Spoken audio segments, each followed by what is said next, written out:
Hello दोस्तों, आप सभी लोग कैसे हैं। मैं आशा करता हूँ सभी लोग अच्छे होंगे। आज मैं एक टॉपिक माध्यमिका बहुलक और परिसर लाया हूँ, जिसमें छोटे छोटे सवाल हैं। बच्चे अच्छे से समझें इसको। तो ये दिया हुआ है क्वेश्चन, आंकड़ों 2 4 6 3 5 2 का समांतर माध्य ज्ञात करो। जैसे आंकड़े दिए हैं 2 4 6 3 5 2, तो हम जानते हैं कि समांतर माध्य बराबर होता है पदों का योगफल बट्टे पदों की संख्या।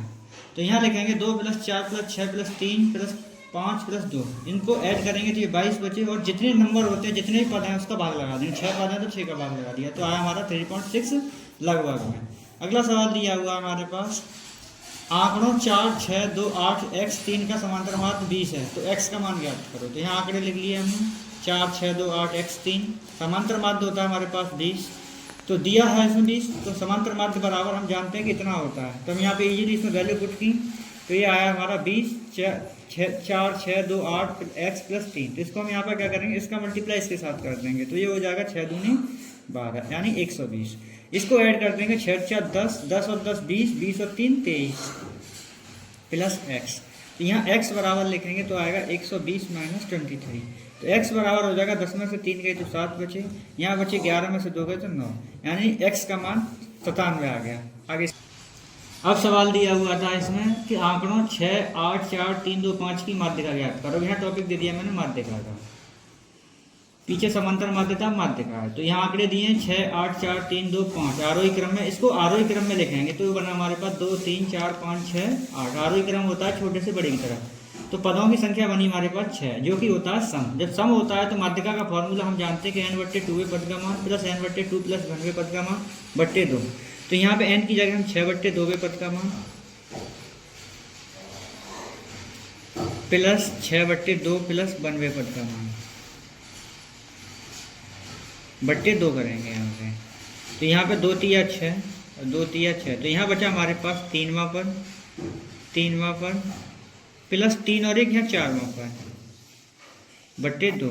तो यहाँ से हम देखेंगे 3वां पद कौन सा है, 1 2 3 4 और 5, यानी 4 + 5 बट्टे 2 यानी 9/2, यानी 2 चौक 8, यानी 4.5। इसकी माध्यिका होगी 4.5। अगला सवाल, आंकड़ों 7 5 6 4 3 2 1 की माध्यिका ज्ञात कीजिए। तो आंकड़े दिए हैं 7 5 6 4 3 2 1, तो इनको आरोही क्रम में लिखा तो 1 2 3 4 5 6 7। तो इसका n बराबर आया हमारे पास 7, जो कि विषम है। तो माध्यिका n + 1/2 पद का मान, यानी ये फॉर्मूला होता है जब विषम होता है।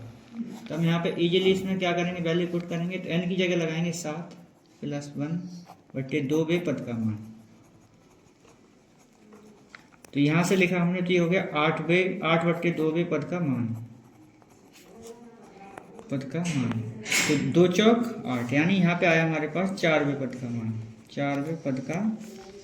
तो 4वां पद हमारा कौन सा, 1 2 3 4, उत्तर में हो गया 4। अगला सवाल दिया हुआ है हमारे पास, आंकड़ों का बहुलक ज्ञात कीजिए।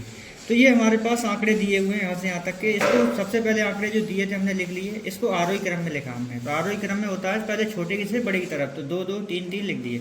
अब बहुलक क्या होता है, बहुलक होता है जिस पद की आवर्ती यानी बारंबारता, जिस पद की बारंबारता सबसे अधिक होती है, वही बहुलक कहलाता है। तो बहुलक कहलाता है। तो जिसमें सबसे अधिक आवर्ती किसकी है, इसमें 3 की। तो बहुलक क्या होगा यहाँ पर 3।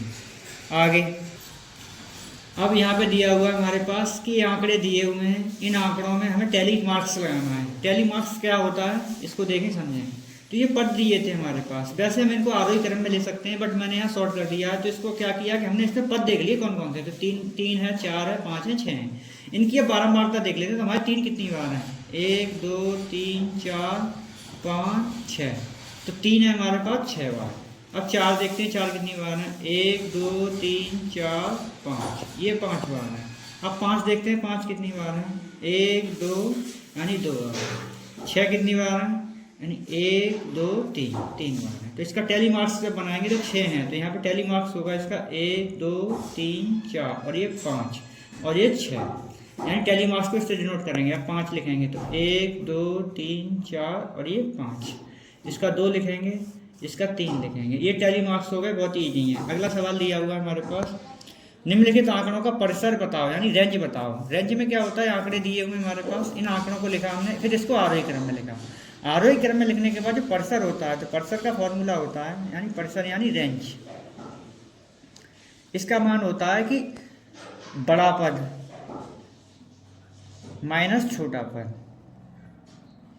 तो बड़ा पद हमारे पास कितना है 36, छोटा पद यानी बड़ा पद हमारे पास ये होगा, छोटा पद क्या होगा 4, इसमें से घटा दो, 6 में 4 गया 2, यानी कितना होगा इसका परिसर 32। ये वीडियो अगर अच्छी लगी तो लाइक सब्सक्राइब कमेंट करें, धन्यवाद।